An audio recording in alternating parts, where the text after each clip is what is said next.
என்னுடை வஞ்சக இயற்கை யாவையும் பொன்னுடை விடையினோய் பொறுத்து கொண்டு நின் தன்னுடை அன்பர்தம் சங்கம் சார்ந்து நான் நின்னுடை புகழ்தனை நிகழ்த்த செய்கவே.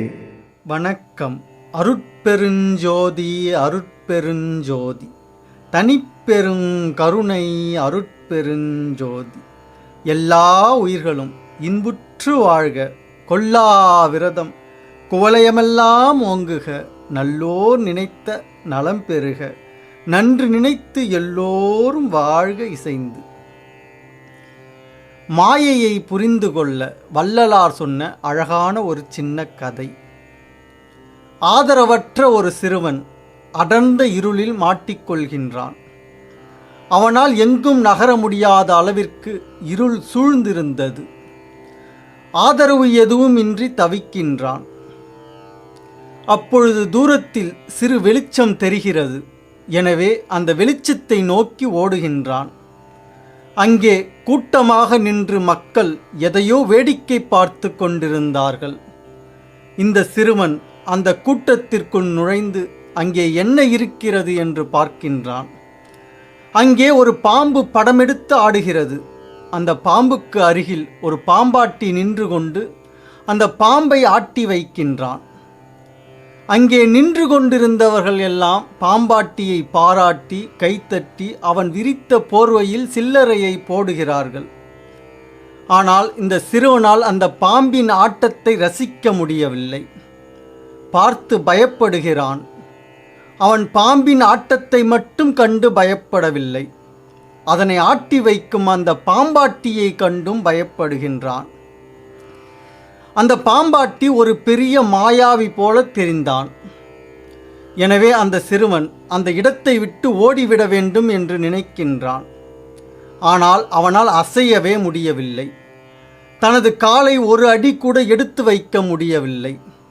அந்த பாம்பாட்டி சிரித்து கொண்டே, உன்னால் இங்கிருந்து நகர முடியாது, நீ இங்கேயே நின்றால் அசைவாய், நகர நினைத்தால் சிலையாவாய் என்றான். அந்த சிறுவன் அழுது புலம்புகிறான். அப்பொழுது தூரத்தில் ஒரு சாது நிற்பதை காண்கின்றான். அந்த சாதுவிடம் தன்னை காப்பாற்றும்படி கூவி அழைக்கின்றான். அந்த சாது அந்த சிறுவனை நெருங்க நெருங்க முதலில் பாம்பு மறைந்தது. பிறகு அங்கே நின்று கொண்டிருந்த கூட்டம் மறைந்தது. அதன் பிறகு பாம்பாட்டியும் மறைந்தான். அந்த சிறுவனால் இப்பொழுது அசைய முடிந்தது. அந்த சிறுவன் ஓடிச் சென்று அந்த சாதுவின் காலில் விழுந்து, என்னை விட்டு எங்கும் செல்லாதீர்கள், என்னை உங்களோடு அழைத்து செல்லுங்கள் என்றான். அந்த சாது அந்த சிறுவனை தூக்கி தன் மார்போடு அணைத்தார். அந்த சிறுவனும் மறைந்து போனான். தானும் அந்த சாதுவும் ஒன்றாய் இருப்பதாய் சிறுவன் உணர்ந்தான். தான் வேறு, அந்த சாது வேறு அல்ல என்று மகிழ்ந்தான். இந்த கதையில் அந்த ஆதரவற்ற சிறுவன்தான் ஆன்மா. அந்த சிறுவன் மாட்டிக்கொண்ட இருள் ஆணவம். தூரத்தில் தெரிந்த சிறு வெளிச்சம் மாயையின் வெளிச்சம். அந்த பாம்புதான் மனம், பாம்பாட்டிதான் மாயை. அங்கு நின்றிருந்த கூட்டம்தான் ஆன்மாக்கள். பாம்பாட்டியாகிய மாயை மயக்குகிறது, ஆன்மாக்கள் மயங்குகிறது. இந்த மயக்கத்தால் பிரபஞ்ச போகம் உண்டாகின்றது. இந்த பிரபஞ்ச போகமே ஆன்மாக்கள் மாயைக்கு கொடுக்கும் பரிசு. அபக்குவ ஆன்மாக்களாகிய பலரும் பாம்பாட்டியாகிய மாயையின் மயக்கத்தில் நின்று மகிழ்ந்து பரிசுகளை வழங்கி கொண்டிருக்க, பாம்பாகிய மனத்தையும் பாம்பாட்டியாகிய மாயையும் கண்டு பயந்த சிறுவன்தான் பக்குவ ஆன்மா. அங்கு நின்ற சாதுதான் இறைவன். மாயையால் ஆன இந்த தேகம் துன்பமானது என்று உணர்ந்து அதிலிருந்து விடுபட நினைக்கும் பொழுது ஆண்டவர் நமது உணர்வில் தோன்றுகின்றார். அவரை விரும்பி அழைக்கும் பொழுது இந்த துன்பமான மாயை எல்லாம் விலகி செல்கின்றது. யான் எனது என்னும் ஜீவபோதத்தை விட்டு அவர் பாதத்தில் விழுவதே சரணாகதி. அந்த சரணாகதியால் அறிவே வடிவாகிய ஒளிதேகம் கிடைக்கின்றது. சாதுவாகிய இறைவன் சிறுவனாகிய ஆன்மாவை மார்போடு அணைத்து அவரோடு இணைத்து கொள்வதே பேரின்ப பெருவாழ்வு. பாம்பும் பாம்பாட்டியும் அங்கே கூடியிருந்த கூட்டமும் அந்த சாதுவை சந்திக்க வழிவகுத்து பின்பு விலகியது போல் இந்த மனமும் மாயையும் பிரபஞ்சமும் நாம் இறைவனை அடைய வழிவகுத்து பின்பு மறைகின்றன. வள்ளற்பெருமானின் ஒரு பாடலில் 4 வரிகளை விளக்கமாக பார்க்கும் பொழுது இந்த கதையை உணர முடியும். படமெடுத்தாடும் ஒரு பாம்பாக என் மனம், பாம்பாட்டியாக மாயை, பார்த்து கலித்துதவு பரிசுடையர் விடயம் படர்ந்த பிரபஞ்சமாக, திடமடுத்துரு பாம்பின் ஆட்டமது கண்டு அஞ்சும் சிறுவன் யானாக நின்றேன், தீரத்துறன் தந்து அச்சம் தவிர்த்திடு திறத்தன் நீயாகல் வேண்டும் என்று பாடுவார் வள்ளற்பெருமான். இந்த 4 வரிகளின் விளக்கம்தான் இந்த கதை.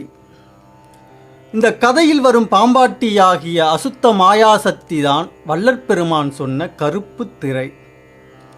சென்ற பதிவில் சத்திய ஞான சபையில் வள்ளலார் அமைத்த 7 திரைகளை பற்றி பார்த்தோம். 7 திரைகளும் 7 சக்திகள் என்று பார்த்தோம். 7 சக்திகளையும் வள்ளற்பெருமான் ஏன் 7 திரைகளாக குறிப்பிடுகின்றார் என்று பார்த்தோம். 7 திரைகளும் நமது நன்மைக்காகவே கொடுக்கப்படுகின்றன. அது இறைவனின் சம்மதத்தால் தான் நிகழ்கின்றது. அதனை நாம் தான் முயன்று நீக்க வேண்டும் என்று பார்த்தோம். இந்த பதிவில் 7 திரைகளில் முதல் திரையாகிய கருப்பு திரை பற்றி பார்க்கப் போகின்றோம். எங்கும் நிறைந்திருக்கும் இறைவனை நம்மால் காண முடியாததற்கு காரணம் இந்த திரைதான். இறைவனின் மீது உண்மையான அன்பு உண்டாக வேண்டும் என்றால் இந்த திரை விலக வேண்டும். இந்த கருப்பு திரையை வள்ளற்பெருமான் அசுத்த மாயாசக்தி என்பார். இந்த அசுத்த மாயாசக்தி மன ஆற்றலையும் தேக ஆற்றலையும் கொடுக்கின்றது. இதனை பிரகிருதி மாயை என்றும் மான் என்றும் சொல்வார்கள். இந்த மனமும் தேகமும் நாம் நல்ல அறிவை பெற்றுக்கொள்ள கொடுக்கப்பட்ட படிகளில் ஒன்றாக இருந்தாலும் நாம் ஆணவத்தினால் இவற்றை தவறாக பயன்படுத்தும் போது இந்த மன ஆற்றலும் தேக ஆற்றலும் நமது அறிவை மறைக்கும் திரையாகிறது. தேக ஆற்றல் மற்றும் மன ஆற்றலே தேகமயக்கம் மற்றும் மனமயக்கம் ஆகின்றது. எனவே நாம் ஆன்மா என்ற உணர்வே இல்லாமல் தேகத்திற்காகவும் மனத்திற்காகவும் மட்டுமே சிந்திப்போம், செயல்படுவோம். ஆன்மாவிற்காக சிந்திக்க மாட்டோம், ஆன்ம விளக்கத்திற்காக செயல்பட மாட்டோம். மனமயக்கத்திலும் தேகமயக்கத்திலுமே வாழ்வோம். பொய்யென்று அறவோர் புலம்புறவும் இவ்வுடம்பை மெய்யென்று பொய்மயக்கம் மேவினையே என்று பாடுவார் வள்ளற்பெருமான். பெரியோர்கள் இந்த உடம்பை பொய்யென்று கூறினாலும் மனமே நீ மெய்யென்று பொய்மயக்கம் கொள்கின்றாய் என்கின்றார் வள்ளற்பெருமான். தேகாதி பொய்யெனவே தேர்ந்தார் உரைக்கவும் நீ மோகாதிக்குள்ளே முயல்கின்றாய் என்று பாடுவார் வள்ளற்பெருமான். இந்த தேகம் பொய்யானது என்று பெரியோர் கூறுவதை கேட்டும் மனமே அதன் மீது மோகம் கொண்டு ஓடுகின்றாய் என்பார். இந்த உடம்பு பொய்யானதுதான், ஆனால் மெய்யென்று நம்புகின்றோம். இந்த பொய் மயக்கங்களெல்லாம் நீங்கினால் பொய் உடலானது மெய் உடலாகவும் மாற்றமடையும். இறந்திறந்தே இழைத்ததெல்லாம் போதும், இந்த உடம்பே இயற்கை உடம்பாக அருள் இன்னமுதம் அளித்தென் புறந்தழுவி அகம்புணர்ந்தே கலந்து கொண்டென்னாலும் பூரணமாம் சிவபோகம் பொங்கியிட விழைந்தேன் என்று பாடுவார் வள்ளற்பெருமான். உன் செய்த தேகம் ஒளிவடிவாக நின்றோங்குகின்றேன் என்பார். ஒளிவடிவாக மாற்றம் பெறாத வரை இந்த தேகம் பொய்யானதுதான், ஆனால் மெய்யாக காட்டுகிறது பொய் மயக்கங்கள். அந்த பொய் மயக்கங்களே இந்த திரைகள் எல்லாம். அதில் முதல் திரை தேகமயக்கம் மற்றும் மனமயக்கம் ஆகிய கருப்பு திரை. பரம் ஏது, வினை செய்யும் பயன் ஏது, பதி ஏது, பசு ஏது, பாசம் ஏது, பத்தி ஏது, அடைகின்ற முத்தி ஏது, அருள் ஏது, பாவ புண்ணியங்கள் ஏது, வரம் ஏது, தவம் ஏது, விரதம் ஏது, ஒன்றுமில்லை. மனம் விரும்பு உணவுண்டு நல் வத்திரம் அணிந்து மடர் மாதர் தம்மை நாடி நறுமலர் சூடி விளையாடி கலந்து மகிழ்கின்ற சுகமே கண்கண்ட சுகம் இதோ கைகண்ட பலன் என்னும் கயவரை கூடாதருள் என்று பாடுவார் வள்ளற்பெருமான். இந்த பாடல் தேகமயக்கத்திற்கும் மனமயக்கத்திற்கும் நல்ல உதாரணம். தேகபோகம்தான் சுகம் என்று நினைத்து வாழ்ந்து மடியும் அவல நிலையை அப்படியே காட்டும் பாடல். இதுவே கருப்பு திரையான அசுத்த மாயாசக்தியின் அழுத்தம் அதிகம் உள்ள நிலை. இந்த மாயாசக்தியை நீக்க நமது அறிவை பயன்படுத்த வேண்டும். இறைவனின் அருட்சக்தி நமக்குள் மனசாட்சியாக இருந்து நன்மை தீமைகளை எடுத்து கூறி நன்மைகளை மட்டும் செய்ய சொல்லி அறிவுறுத்தும். ஆனால் ஆணவத்தினால் நம்மில் பலரும் அதை பொருட்படுத்துவதில்லை. எனவேதான் தேகமயக்கமும் மனமயக்கமும் நம்மை அழுத்த ஆரம்பிக்கின்றது.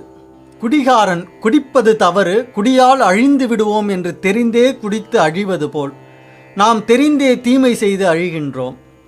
எனவே தீமை செய்யும் மனத்தை வளைத்து வில்லாக்கி, மனத்திற்கு துணையாக இருக்கும் பொறிபுலன்களை திரித்து கயிறாக்கி, தடுமாறும் அறிவை நிலைநிறுத்தி அம்பாக்கி எய்தால் இந்த திரை விலகும்.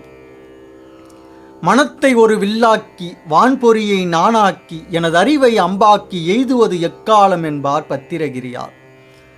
அறிவை மறைக்கும் இந்த திரையை அறிவாலேயே நீக்க வேண்டும். அதற்கு அறிவை வளர்க்க வேண்டும். அறிவு என்பதும் தயவு என்பதும் ஒன்றுதான் என்று ஏற்கனவே விரிவாக பார்த்தோம். எங்கு தயவு இல்லையோ அங்கு அறிவு இல்லை என்று பொருள். அந்த புரிதல் என்றும் மாறாமல் இருக்க வேண்டும். கரைவின் மாயை கரும்பெருந்திரையால் அரைசது மறைக்கும் அருட்பெருஞ்சோதி என்று பாடுவார் வள்ளற் பெருமான். அறிவை மறைத்தலையை இயல்பாக உடைய பெரிய மாயையாகிய கருப்பு திரையால் எங்கும் நிறைந்திருக்கும் தன்னுடைய அரசாட்சியை மறைத்து அருள்வது அருட்பெருஞ்சோதி என்கின்றார் வள்ளற் பெருமான். இந்த மறைப்பால் தான் எங்கும் நிறைந்து விளங்கும் ஆண்டவரின் அரசாட்சியை நம்மால் உணர முடியவில்லை. அதனால்தான் நமக்கு ஆண்டவரின் மீது உண்மையான அன்பு உண்டாகவில்லை. எனவே கருப்பு திரையாகிய தேகமயக்கமும் மனமயக்கமும் நீங்கினால் இந்த உடலிலும் உள்ளத்திலும் உயிரிலும் உலகெங்கிலும் நிறைந்திருக்கும் ஆண்டவரின் அருளை உணர முடியும். அப்படி உணரும்போதுதான் ஆண்டவரின் மீதான உண்மையான அன்பு உண்டாகும். இந்த மறைப்பை அருள்வது ஆண்டவராக இருந்தாலும் அதற்கு காரணம் நம்முடைய அஞ்ஞானம். காண்டத்தின் மேவும் உலகீர் இத்தேகம் கரும்பனை போல் நீண்டத்தில் என்ன நிலையளவே, இது நிற்றல் பசும்பாண்டத்தில் நீர் நிற்றல் அன்றோ, நம்மை நம் பசுபதிதான் ஆண்டத்தில் என்ன குறையோ, நம்மேல் குறை ஆயிரமே என்று பாடுவார் வள்ளற் பெருமான். பிரிவினையையே விரும்பும் இயல்பிடைய உலகீரே, இந்த தேகம் கரிய பனைமரம் போல் நீண்டு வளர்வதால் என்ன பயன்? இது நிலையானதல்லவே. நன்கு பதப்படுத்தப்படாத மண்பாண்டத்தில் நீர் ஊற்றினால் சிறிது சிறிதாக நீர் வெளியேறும். அதுபோல் பக்குவப்படாத இந்த தேகத்திலிருந்து உயிர் வெளியேறும். அது இந்த உடலை தந்த இறைவனின் மீது குறையா என்றால் இல்லை, நம்மேல்தான் 1000 குறை என்கின்றார் வள்ளற் பெருமான். நம்மில் உள்ள ஆணவம் என்ற அழுக்கே நமக்கு கொடுக்கப்பட்ட அற்புத ஆற்றலை திரையாக மாற்றுகிறது. இது அற்ப உடலை அற்புதமாக காட்டுகின்றது.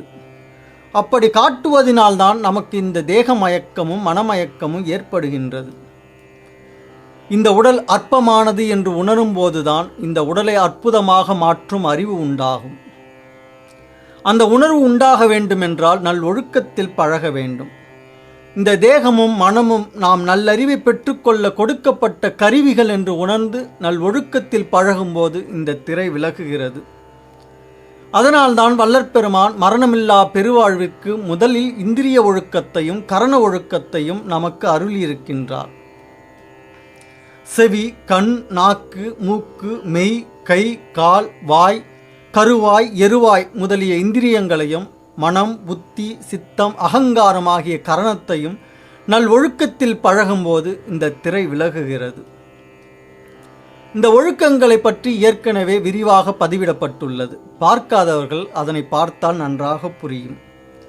இந்த அசுத்த மாயாசக்தியாகிய கருப்பு திரையின் மறைப்பால் என்ன நன்மை என்றால், இந்த மறைப்பு இல்லை என்றால் ஜீவன் பிறப்பிற்கு வராது. ஒருவர் ஒருவரை சார்ந்து வாழ மாட்டார்கள். குடும்ப பந்தம் இருக்காது. சமூகம் உருவாகாது. அப்படி உருவாகவில்லை என்றால் அறிவு வளர்ச்சி இருக்காது. எனவே இவையெல்லாம் உருவாகி இவற்றிலெல்லாம் தேர்ச்சி பெற்ற பிறகு சிறிது அறிவு தெளிவு உண்டாகும். அப்பொழுது இது மயக்கம் என்ற உணர்வு ஏற்பட்டு திரை விலக ஆரம்பிக்கும். அப்படி விலகினால் நமது உடலிலும் உள்ளத்திலும் உலகிலும் உள்ள ஆண்டவரின் அரசாட்சி நமக்கு விளங்கும். எனவே அருளின் மேல் உண்மையான ஆசை உண்டாகும். அரைசெல்லாம் வழங்கும் தனி அரசது நின் அருளரசன் அறிந்தனன், பின் உரைசை நின் அருள்மேல் உற்ற பேராசை குலமெல்லாம் இடங்கொண்டது என் தாய் என்று பாடுவார் வள்ளற் பெருமான். ஆண்டவரின் அருளரசு நம்மை எப்படியெல்லாம் வளர்க்கின்றது என்று உணர்ந்தாலே ஆண்டவரின் மீது உண்மையான அன்பு உண்டாகும்.